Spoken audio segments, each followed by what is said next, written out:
Hello, I'm Ted Pike. Every year, thousands of pilgrims come to this place, Palestine, to discover their spiritual roots. Yet today, it is not just the religious. Mankind in general is turning its attention toward this land. Most of us realize that if World War III erupts, it could begin right here in a collision between Arab and Jew. What are the causes of this conflict between Arab and Jew? A conflict which never seems to go away. Before Zionist settlers came here around the turn of the century, this region was not particularly known for strife. Yet since then, it has known little but strife. Is there something within Judaism itself which acts as an abrasive on this land? To answer that question, we don't need to make another pilgrimage to Palestine. We don't need to visit historic sites or Jewish shrines. Instead, since Judaism is very much a religion of its literature, we need to go where its most sacred teachings are preserved. We need to go to a synagogue, in particular, the library of a synagogue.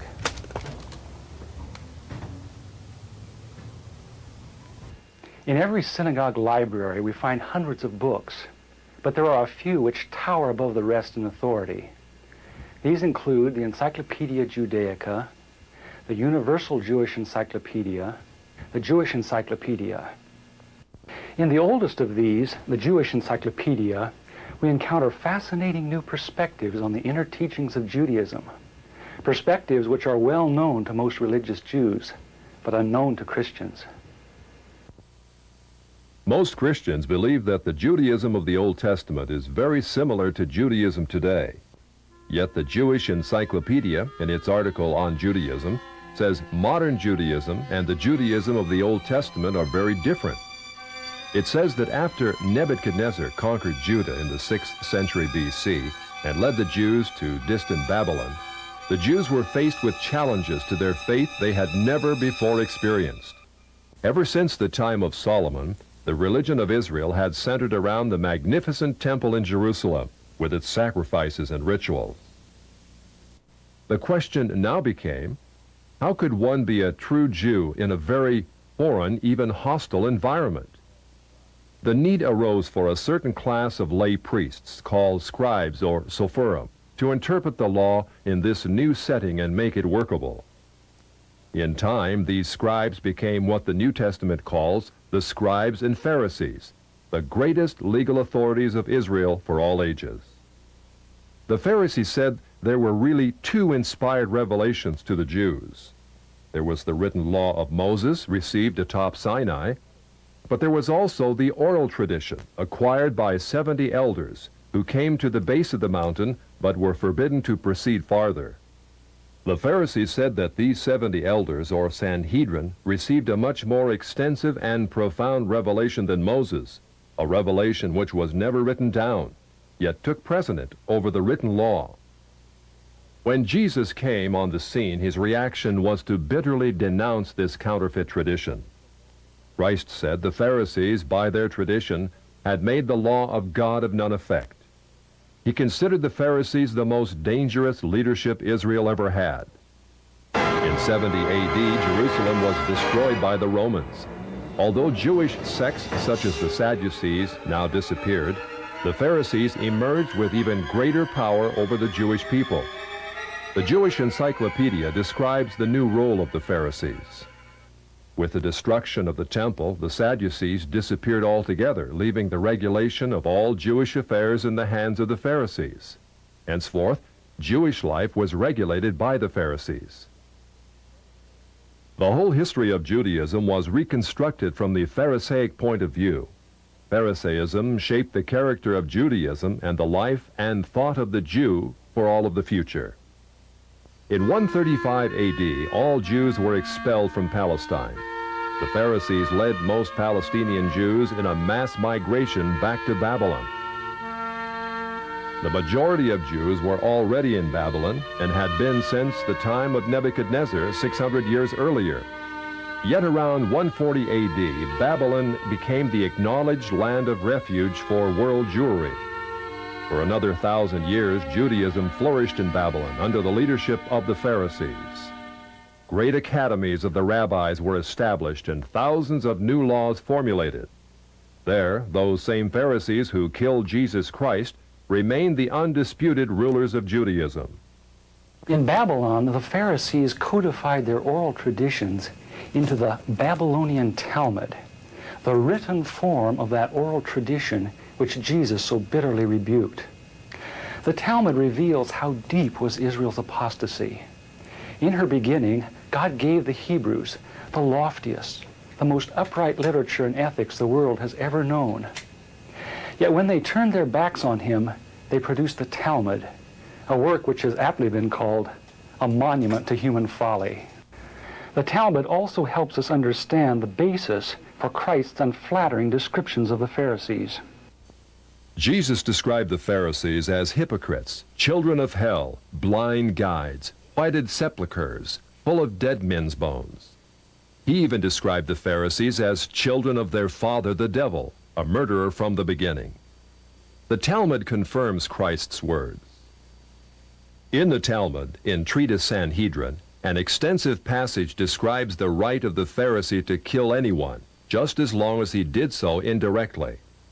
As one of dozens of examples, the Talmud tells us that if one bound his neighbor and he died of starvation, he is not liable to execution. In such an indirect manner, the Pharisees also killed Christ. Manipulating the Romans to actually wield the spear and sword, the Pharisees claimed, as their descendants do today, that since the Romans were the direct cause of the death of Christ, it is the Romans, not the Jews, who are guilty. Christ also called the Pharisees adulterers, an adulterous generation. The Talmud provides generous loopholes for adultery. It says the penalty for adultery does not include sex with a minor, the wife of a minor, or the wife of a heathen. The Talmud also encourages seduction of unwed adolescent girls called designated bondmaids. But it's important how such rapes are performed.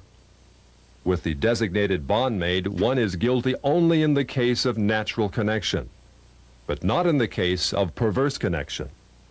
The Pharisees reasoned that rape in a perverted manner is outside the jurisdiction of the law.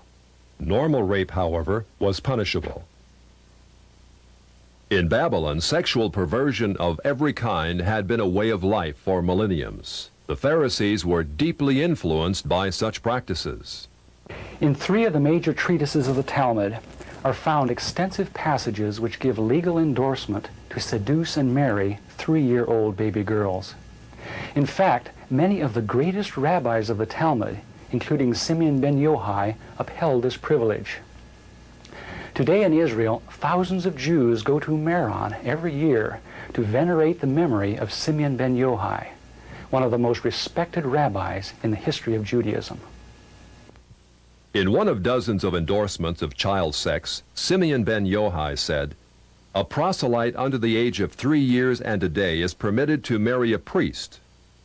Agreeing with ben Yochai, the great Rabbah said, "When a grown-up man has intercourse with a little girl, it is nothing, for when the girl is less than this 3 years and a day, it is as if one put the finger into the eye." The footnote to this passage says, "As tears come to the eye again and again, so does virginity come back to the little girl under 3 years." The same section confirms that sexual activity with small boys is in the same category. The intercourse of a small boy is not regarded as a sexual act. In addition to adulterers, Christ, in the story of the Good Samaritan, portrayed the Pharisees as racial bigots, too self-righteous to respond to the suffering of one who was not a Jew. It is true, because of the wickedness of the Canaanites, which included sodomy and infant sacrifice, Israel had been commanded by God to be harsh in her treatment of the inhabitants of the land. God made it clear that the Canaanites were not simply to be avoided, but destroyed. By the time of the New Testament, this method of preserving God's kingdom by separation and the sword had become obsolete. God no longer made a racial difference between men. But the Pharisees were unfazed by God's new agenda. The Talmud was finally written down nearly 5 centuries after Christ, yet its critical, even homicidal attitudes toward Gentiles might have been lifted out of the book of Joshua. However, the quickest way to grasp the Talmudic view of Gentiles is not directly from the Talmud, but from the Jewish encyclopedias. If we quote an isolated opinion from the Talmud, a rabbi may quickly object, saying, "But that is not the overall opinion of the Talmud. That is not the definitive view." What the Jewish Encyclopedia provides us is a definitive overview of perhaps hundreds of rabbinic statements on any subject, giving us accurate summaries of what the Talmud generally teaches. In its article on Gentiles, the Jewish Encyclopedia begins to define what makes a Jew so different from a Gentile. According to the rabbis, only Israelites are men. Gentiles they classed not as men, but as barbarians. Since Gentiles are not men in the fullest sense, so the Gentile is not a neighbor of a Jew. Further, since Gentile laws were too crude to admit of reciprocity, meaning too crude to be taken seriously, the Gentile was forever beneath the Jew. Gentiles were outlawed by God from the beginning, and thus had no property rights. The Almighty offered the Torah to the Gentile nations also, but since they refused to accept it, he withdrew his shining legal protection from them and transferred their property rights to Israel, who observed his law. Since the Talmud outlawed the child, or issue of a Gentile, as that of a beast, a Gentile had as little legal rights in a Jewish court as did an animal. The Talmud states that if a Gentile sue an Israelite, the verdict is for the defendant, the Israelite. Conversely, if the Israelite is the plaintiff, he obtains full damages. Because the Talmud conspires against Gentiles, if a Jew was ever caught telling a Gentile what the Talmud really says, such a person deserves death. So vile was the nature of a Gentile that the great Simeon ben Yohai said, "The best among the Gentiles deserves to be killed. The best of snakes ought to have its head crushed." Jews, however, are exalted beings in the Talmud, worthy of praise. Christ described the Pharisee who blessed himself, saying, "I thank thee, Lord, that I am not as other men." An eminent Talmudic rabbi says the same. "Blessed be thou, who hast not made me a Goy, or Gentile."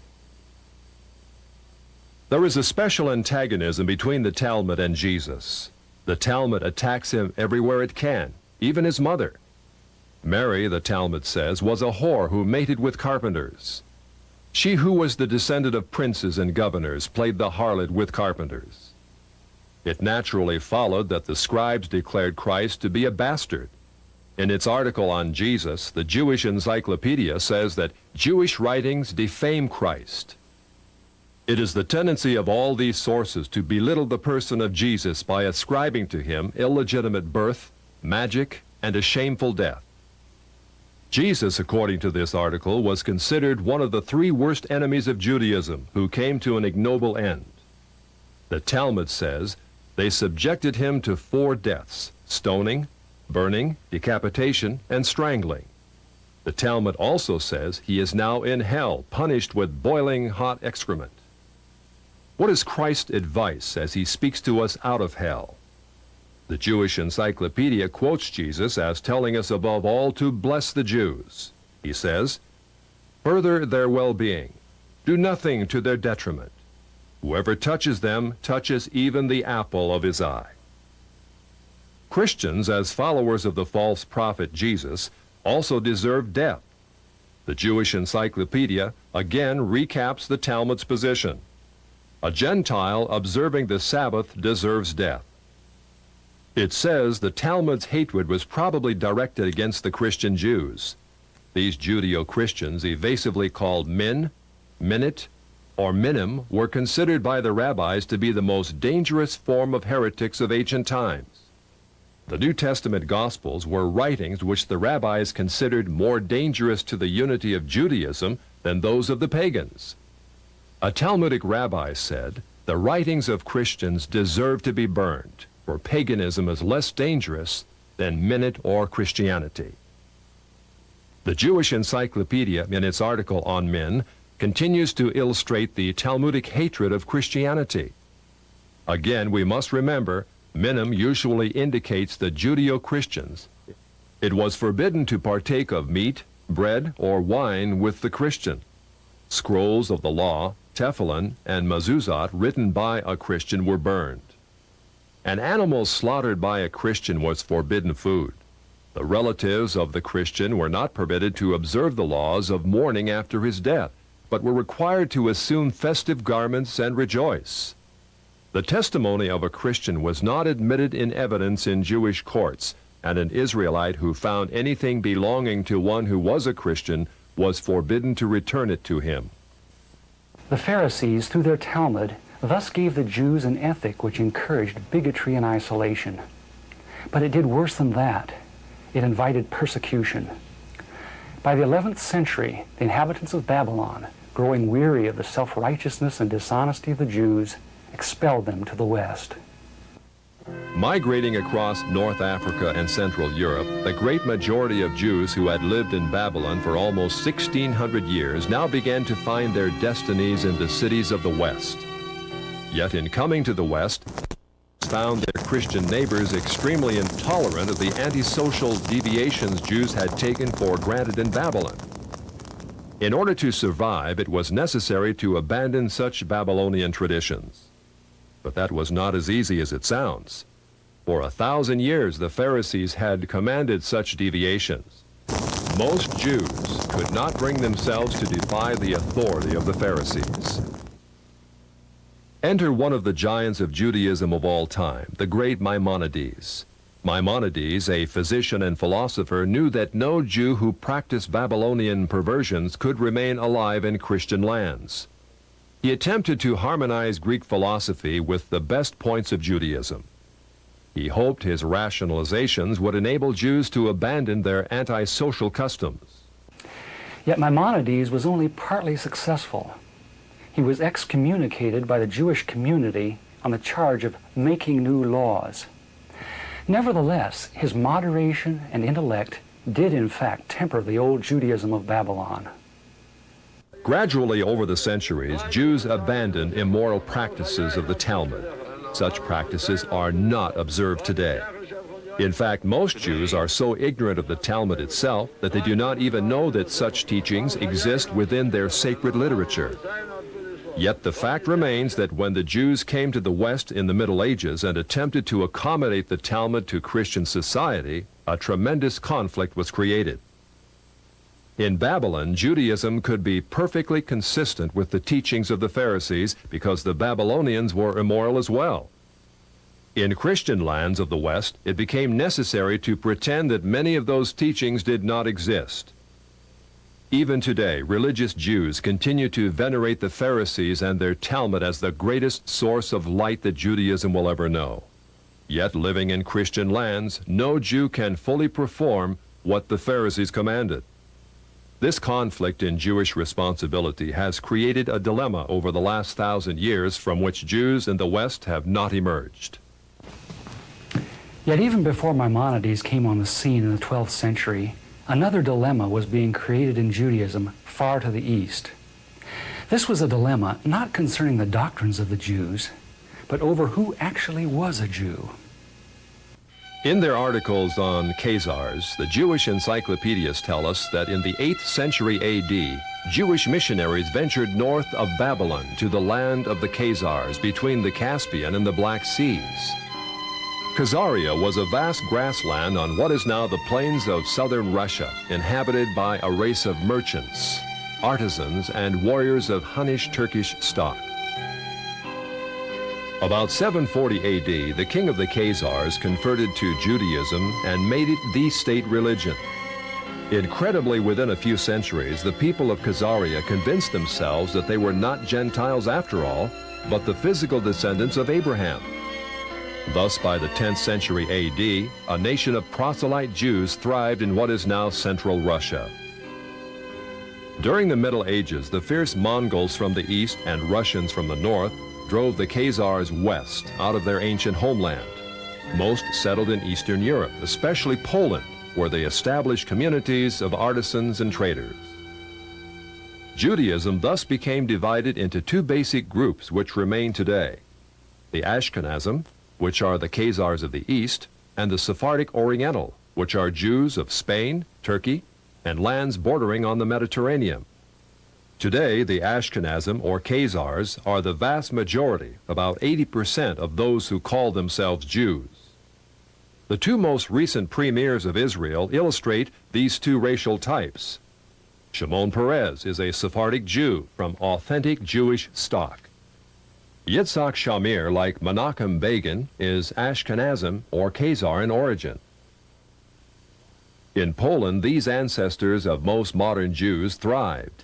In fact, they actually became more zealous Jews than their theological cousins to the west, the Sephardim. The Khazars were fascinated with that mystical aspect of Judaism called Kabbalah.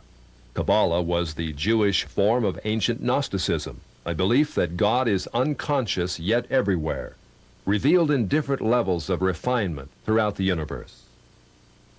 Of course, Judaism was always unique among ancient religions in its belief in a single conscious God, a God not only capable of creating the worlds, but of punishing evil and rewarding good.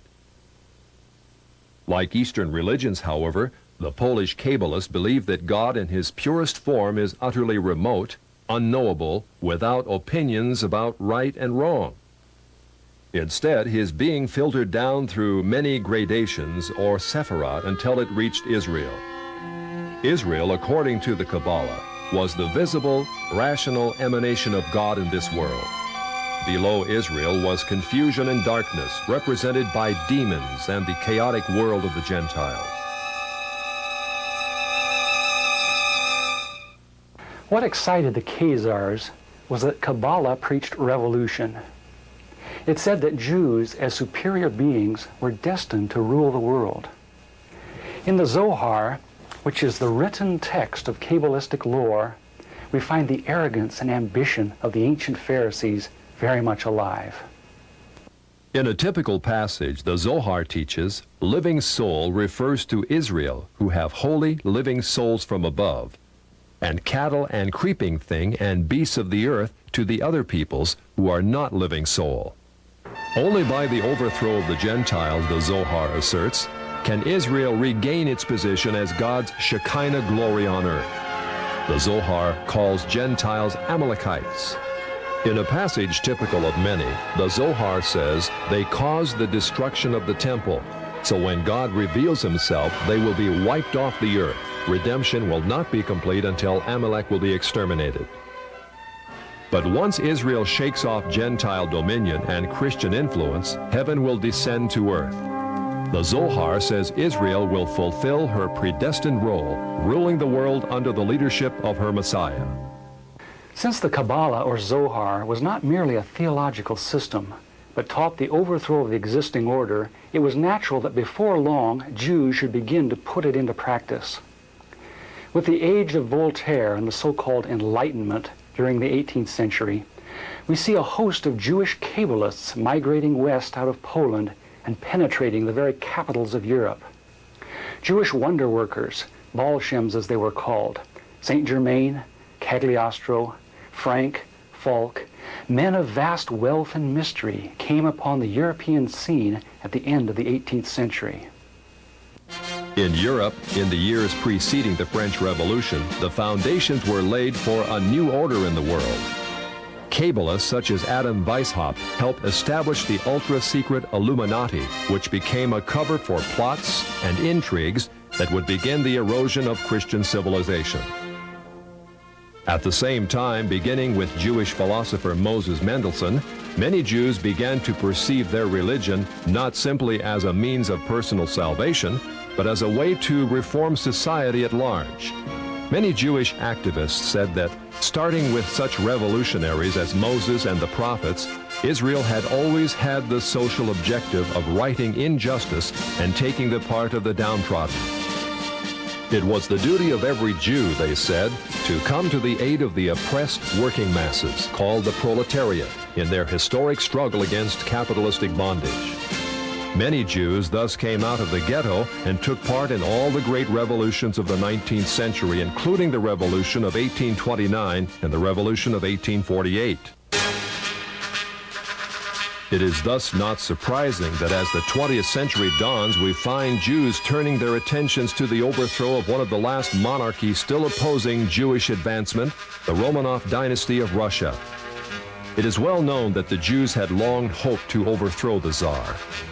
It was natural then that Jewish philosophers such as Moses Hess and Karl Marx should contrive a philosophy that could make such overthrow possible. It was also natural that international Jewish bankers of New York, London, and Hamburg should finance it.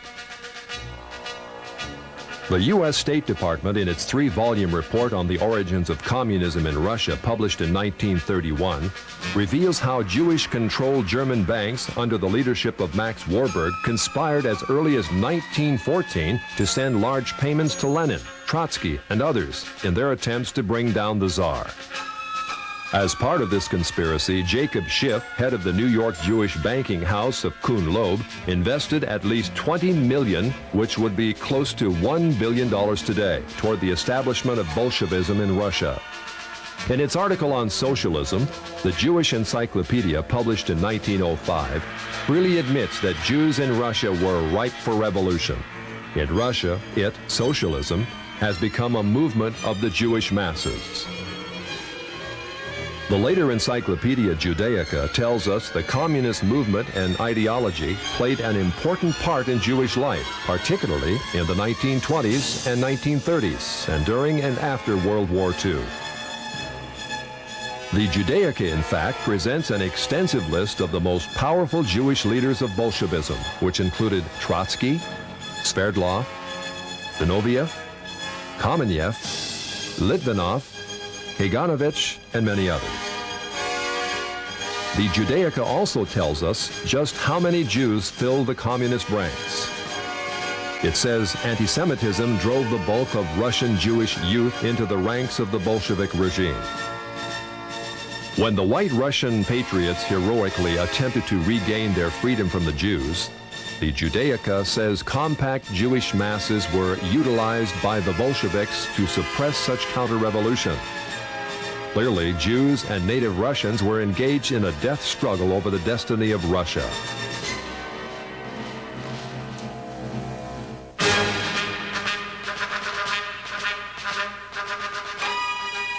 Unfortunately, the Jewish masses won. A rare photo shows the First People's Commissariat. From left to right are Uritsky, Trotsky, Zinoviev, Sverdlov, and Kaganovich, all Jewish. In 1918, intelligence services of the Western powers were buzzing with reports that communism was an international conspiracy fomented by atheistic Jews. British, Dutch, American, and other intelligence reports confirmed that Jews filled the Bolshevik ranks and that as much as 75% of all Soviet commissars were Jewish. In the Illustrated Sunday Herald of February 8, 1920, Sir Winston Churchill commented on what had almost become public knowledge. There is no need to exaggerate the part played in the creation of Bolshevism by these international and for the most part atheistical Jews. It is certainly a very great one. In the decades following the revolution, the question became, how much influence do the Jews still exert on the Soviet experiment? Although many of the Jewish kingpins in Bolshevism perished in Stalinist purges in the late 30s, none other than Nikita Khrushchev gives us an eye-opening view of just how many Jews were still in the Soviet government. Speaking to a delegation of French socialists, Khrushchev admitted in 1956 the government has found in some of its departments a heavy concentration of Jewish people, upwards of 50% of the staff. Because communism has historically been top-heavy with Jews, the Soviet policy of so-called anti-Semitism, much protested by Jews in the West, may in reality be but a ploy to distract the world from communism's Jewish past. Although most Jews have indeed been removed from high-profile positions in the Soviet hierarchy over the last 30 years, still Jews remain highly favored when it comes to immigration to the prosperous West. Since World War II, more than 1 million Jews have been allowed to leave the Iron Curtain, sometimes in waves of up to 52,000 a year. This contrasts to the grim reality that if even one Gentile attempts to escape, he would be lucky to receive only 15 years in prison. Jews, then, have played an enormous role in the Soviet experiment. Yet, as the Jewish Encyclopedia, in its article on socialism, again tells us, the passion of many Jews to socialize the world was not confined to Russia. As peddlers of socialism, it tells us, Jews must be reckoned among the pioneers of the socialist parties in America. As a case in point, a flood of socialistic Jews entered the FDR administration and helped pioneer the New Deal for America.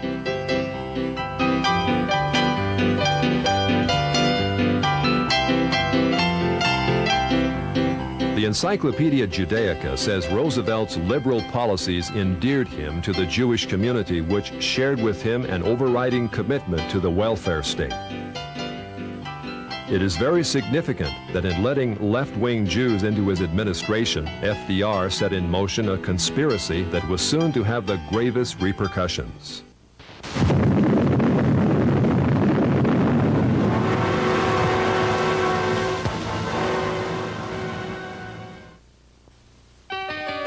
As part of his policies, FDR had a German communist, Klaus Fuchs, a scientific genius who helped mastermind the atomic bomb. Yet Fuchs also headed a ring of 8 highly influential Jews who delivered the entirety of our atomic technology to the Soviet Union in the early 1950s. They included Julius and Ethel Rosenberg, David Greenglass, Harry Gold, Sidney Weinbaum, Morton Sobel, and others. Of the 10 convicted for espionage, no less than 8 were Jewish. Later in 1957, it was discovered that the Jewish Sobolin brothers delivered massive defense secrets to the Russians. They acted upon the orders of the Jewish head of the Soviet secret police, Beria. The most recent example of such treachery is the Pollard spy case, in which Jewish spy Jonathan Pollard and his wife delivered thousands of top-secret documents not to Moscow, but to Tel Aviv. All Jews, of course, are not communists, spies, or even liberals. A small minority of conservatives like economist Milton Friedman, publisher Natty Loeb, and Senator Barry Goldwater are eloquent reminders that Jews are represented on the right as well as the left. Nor should we forget that many Jews have contributed disproportionately to the good of mankind, especially in such areas as medical research, science, and the arts. Such Jews deserve our heartfelt gratitude. Never should we indict Jews as a whole for the misdeeds of some. Yet the fact remains that historically most Jews have favored the liberal agenda. Many have gone as far left as communism. For example, in the late 40s, intensive investigations by the U.S. Justice Department revealed a disproportionate number of Jews in the American Communist Party. In 1949, the 11 members of the American Politburo of the Communist Party were convicted. 6 were Jews. In 1951, the second-string Politburo was indicted. Of 21 arrested, 14 were Jewish. Also in 1951, 15 top West Coast communists were indicted. 6 of the 15 were Jewish. Right, break left. During the Vietnam conflict, while American boys died by the tens of thousands, Jews dominated the communist New Left in America. The Encyclopedia Judaica says the New Left included a disproportionate participation of Jews in the leadership and sometimes also in the ranks. It continues, Jews have been active in the United States in all radical movements, socialist and communist, old left and new. On almost every major campus in which the New Left was active, Jews were prominent in the leadership. Typically, they formed between a third to more than half the leadership and members. Jews also dominate the American Civil Liberties Union, a left-wing front which has tirelessly opposed such fundamental values as prayer in the schools, effective criminal prosecution, even the Pledge of Allegiance. The ACLU has been the subject of frequent congressional scrutiny. As early as 1931, a special congressional investigating committee prophetically described a role which has become all too familiar in recent years. It claims to stand for free speech, free press, and free assembly. But it is quite apparent that the main function of the ACLU is to attempt to protect the communists in their advocacy of force and violence to overthrow the government. Today, the ACLU is led by Jewish National Director Ira Glasser, the 5th national director in its history. According to a 1977 ACLU survey of membership, 27.3% of ACLU leaders were Jewish, 21.4% of members. The feminist movement, with its agenda of free abortions and lesbian rights, also contains a lopsided number of Jews in its national leadership. The three most influential feminists, Gloria Steinem, Bella Abzug, and Betty Friedan, are Jewish radicals. Jewish producer Norman Lear also heads People for the American Way, the liberal antagonist to Jerry Falwell's Moral Majority. People for the American Way videotapes every broadcast of national TV evangelists in hopes of ruining their ministries. Why does such Jewish-led radicalism prosper? Largely because the television media promotes it. And who owns the media? In its article on television, the Encyclopedia Judaica reveals that the big three television networks are Jewish-founded and controlled. David Sarnoff founded NBC in 1926. CBS was founded under the presidency of William S. Paley, also Jewish. ABC was an outgrowth of the NBC network, and another Jew, Leonard Goldenson, became its president. Gentiles usually occupy the visible out-front positions, but each of the three networks remain under Jewish influence or control. According to the famous Lichter-Rothman poll of 104 top-level media executives, published in Public Opinion magazine, Jews also dominate the lower levels of network broadcasting.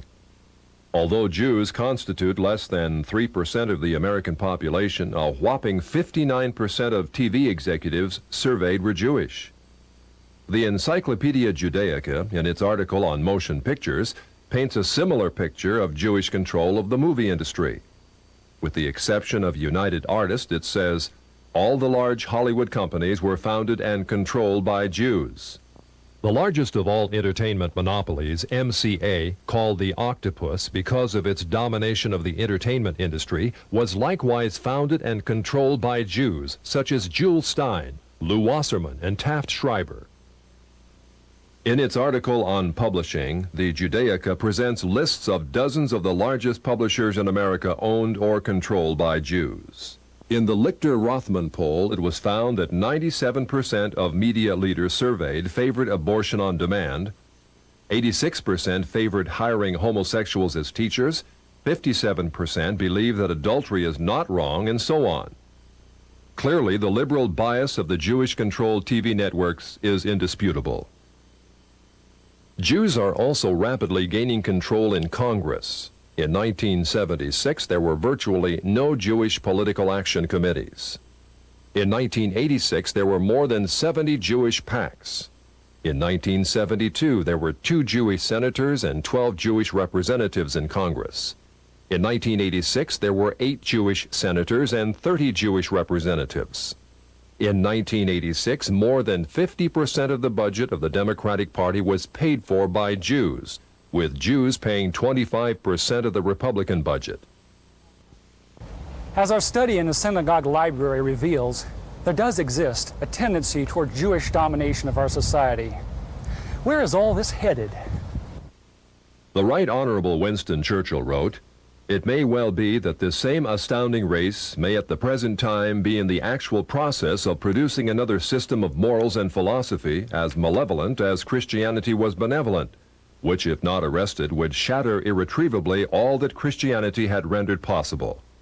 It would almost seem as if the gospel of Christ and the gospel of Antichrist were destined to originate among the same people." Can it be that such pervasive Jewish control which we are seeing today is but the harbinger of even greater Jewish control to come? In the book of Revelation, a great harlot is described ruling the world, riding on a horned and headed beast. Throughout the Old Testament, Israel was described as a harlot, the mother of spiritual whoredom among the nations. Is the harlot of Revelation actually Israel riding upon her false Messiah, the Antichrist? Today, many believe Israel is on the road to the fulfillment of the prophecies of Isaiah. A great Jewish temple is being planned. A priestly class called the Kohanim is being readied. Ritual sacrifices are being studied. Truly, prophecy is being fulfilled in an amazing way, yet not in the happy way that most of us would like to believe. In Israel today, effective Christianity is outlawed. If a Christian were to walk through any town in Israel passing out New Testaments, he could be sentenced to prison for 5 years. Israel is not moving toward Christ. She is moving toward her false Messiah, Antichrist. In Antichrist, Israel hopes to find all the worldly power and glory which Jesus denied her, but she will not find it. As the Bible teaches, the great harlot Israel will be thrown from the back of the beast. The beast, with his 10 Confederate military leaders, will gore and burn her with fire. This is what the Bible calls the Great Tribulation, or time of Jacob's trouble, a time when Israel, who thought she could rule the world, will experience unprecedented agony and judgment for her sins. Since the Bible tells us that Israel is on the road to judgment by God, what should be our attitude toward her? St. Paul tells us that Jews are indeed enemies of the gospel, yet enemies who are beloved for the sake of a remnant which shall one day be revealed. Israel is like the prodigal son, inheritor of a glorious destiny. But she is also rebellious. Like the prodigal son, she must be humbled, not by us, but by God. Someday, out of the great tribulation, a remnant of Jews will look upon him whom their fathers pierced and will plead for his forgiveness. The dry bones of Jewish unbelief will be resurrected. Jewish branches will be grafted back into the vine, which is Christ, Israel's true Messiah. Israel will become as much of a blessing as she was once a curse unto the nations. But there have always existed those who cannot see the big picture, who cannot wait for God to finish his controversy with Israel on his terms. Throughout history, movements have erupted which have attempted to solve the so-called Jewish problem in the most direct way.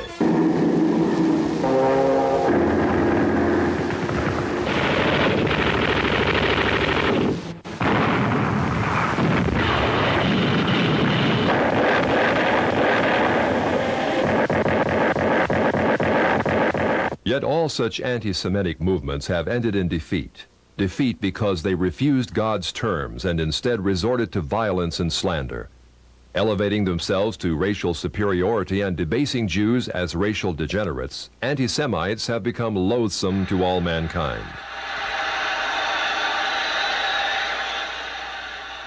In contrast, the Bible presents the perfect approach to this problem.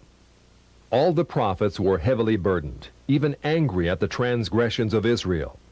Yet when they spoke out, it was as God led them. When they chastised the people, it was not in the arm of flesh. Vehement as they had to be in denouncing sin, they never became bigots. Their message was on the highest ethical level.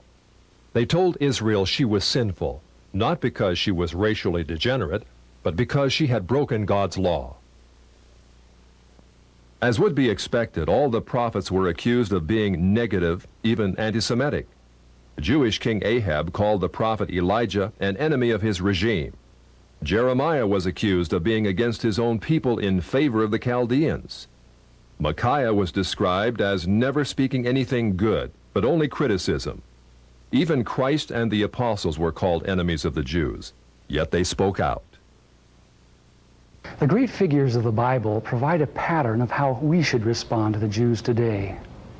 The prophets and apostles preached the good news to Israel, yet they were very wary, very realistic concerning rabbinic deception. Our Lord warned us to beware of the leaven of the Pharisees. Considering the Pharisaic origins of modern rabbinic Judaism, his words can only mean, be wary of rabbinic Judaism. As we saw earlier, rabbinic Judaism is inherently ambitious. It will forever attempt to establish itself as the dominant factor in society. If Zionism is unnaturally encouraged, as it has been by the church over the last century, then it will rise to a position that is intolerable. Inevitably, mankind, smarting under its presumptions, will rise against it in new waves of anti-Semitism. An angry humanity will pit itself against the Jews. The Jews will fight back. This is what is happening in the Middle East today, as Jew and Gentile quarrel over the land of promise. Who owns this land?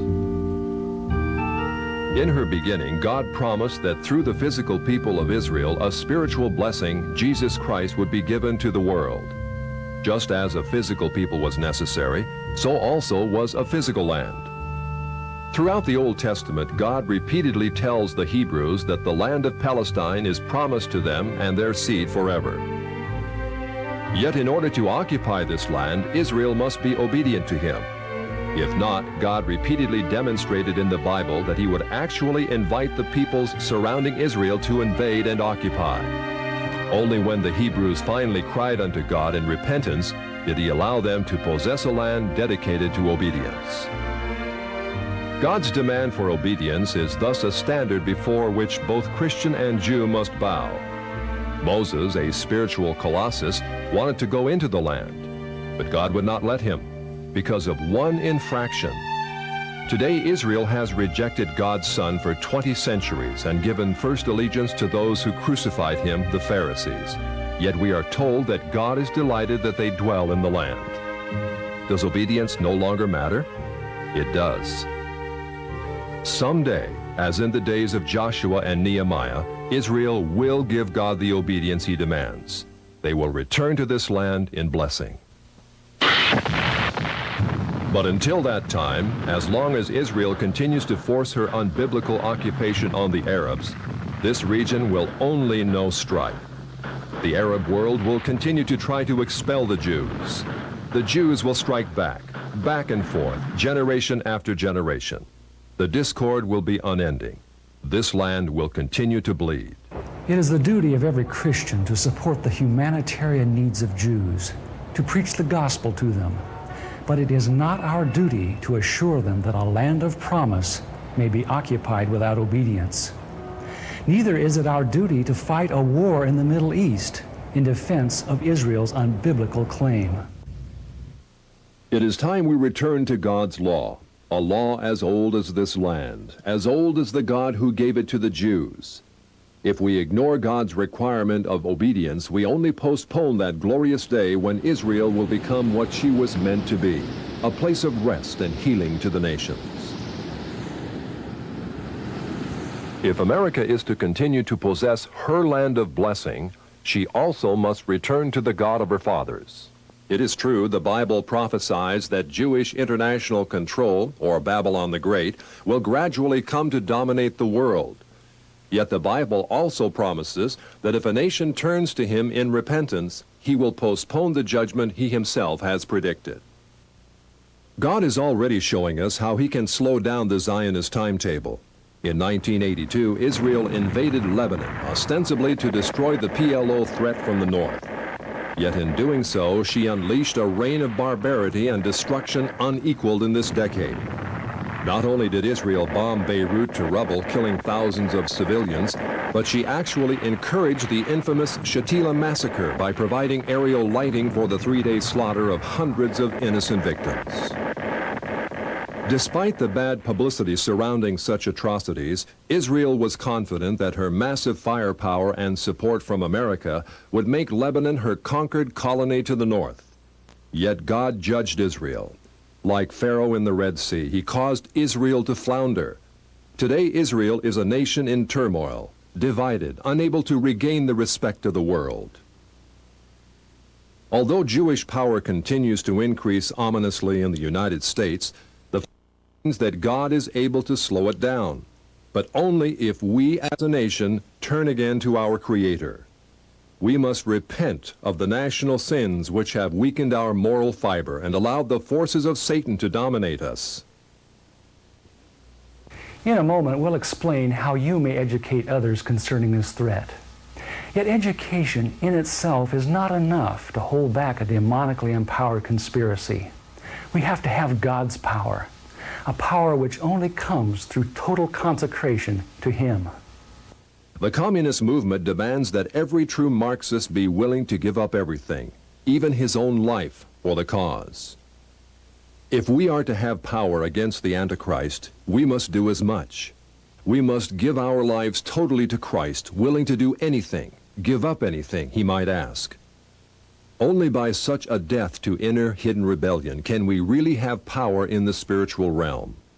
Only by such sanctification can we know what it is to walk with God as true Christian soldiers, capable of action, but also of hearing the Holy Spirit's voice of love and restraint.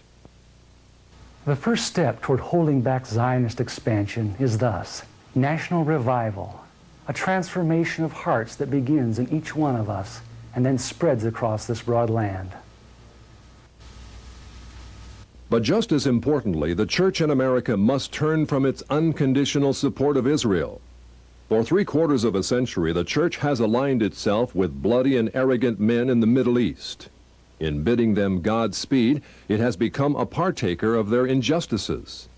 Tragically, such a policy has alienated the Muslim world from the gospel. Because the church has historically ignored the plight of the Palestinians and sided with their oppressors, the Israelis, the Arab world has closed its ears to the message of Jesus Christ. In fact, by giving unconditional approval to Israel, the church, more than any other institution, has helped build up the walls of that system, which will ultimately become Babylon the Great. The church must now face the fact that Israel today is not the fulfillment of the sublime prophecies of the Old Testament, prophecies which are conditional upon obedience. Instead, modern Israel is the first stage in Satan's plan to take this world from Christ and give it to Antichrist, Israel's false Messiah, who will rule the world from Jerusalem. This scenario is borne out by none other than Prime Minister David Ben-Gurion, one of the great founders of Israel. Recorded in an astonishing article in Look magazine, Ben-Gurion predicted that a one-world system presided over by Jerusalem will be set up in the near future. All continents will become united in a world alliance, at whose disposal will be an international police force. All armies will be abolished, and there will be no more war. In Jerusalem, the United Nations, a truly united nations, will build a shrine of the prophets to serve the federated union of all continents. This will be the seat of the Supreme Court of mankind, to settle all controversies among the federated continents, as prophesied by Isaiah. Ben-Gurion's vision of Israel in dominion of the world is identical with the vision of the great harlot, ruling the nations, as given in Revelation 17. Yet it's a vision which may be postponed. If enough of God's people rededicate themselves to Him and turn from support of a system which seeks their ruin, then Zionist world control can be turned back, at least within our time. There are many practical things which each of us can do to hold back the Zionist timetable. As director of this program, my wife Lynn would like to share some of them with you. Thank you, Ted. I believe the time is past when we can be aware of these things and remain silent. Whatever the cost, we must inform others of the things that we've seen in this presentation. This includes our pastors and church leaders. It also includes our elected representatives. Members of Congress in particular are under pressure by the powerful and vindictive Zionist lobby. The Zionist lobby will ruin any member of Congress who consistently opposes it. It is vital that we assure our congressional representatives of our support if they resist unreasonable demands by Israel. At the same time, we should not give the impression that we dislike Jews or that we believe all Jews are involved in a conspiracy. Instead, we should make it clear that what we are concerned about is the general trend toward Jewish domination of our society and the problems such control creates. Letters to the editor are also an effective way to speak out and inform on issues relating to Israel. But again, in order to be printed, such letters must be moderate and well-informed. In addition, Christians must stop depending on the Jewish media for entertainment and news of world events. Families should search for wholesome alternatives for home entertainment, which do not center around television. In place of Jewish news-gathering sources, a number of newspapers and newsletters are available, which bring to light many facts suppressed by the Jewish press. To help you inform others, the National Prayer Network has provided some of the most effective tools available today. The first is the video you have just seen. When shown to Bible studies, churches, and civic groups, this documentary has an unmatched record for educating your friends and neighbors. In addition, the National Prayer Network provides 3/4-inch video cassettes of the Other Israel video for airing on cable TV stations nationwide. Every major city in America contains at least one cable access station which plays video productions the public supplies. You can take them a 3/4-inch copy of The Other Israel. If it suits their schedule, they will play it before thousands of viewers. Through ads in newspapers, church bulletins, and other means, you can publicize your own showing of The Other Israel. Also highly effective is Ted's fascinating book, Israel, Our Duty, Our Dilemma. Condensing 15 years' research in Jewish sources, this 340-page volume provides easy-to-read yet exhaustive documentation on every subject covered in this video, plus hundreds of pages of related information. This groundbreaking book has been ordered by more than 18,000 pastors in America. Dr. Everett Sullivan, defender of liberty in Nebraska, sums up what thousands have felt. This is the one book every Christian should read. In a moment, we will tell you how you may obtain the video and book. Thank you, Elaine. It's undeniable that there exists a great conflict between the forces of good and evil for control of this planet.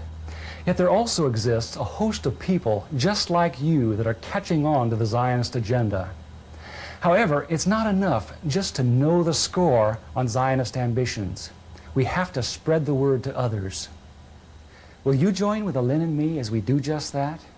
Here's how you can obtain the tools to wake up your church and community.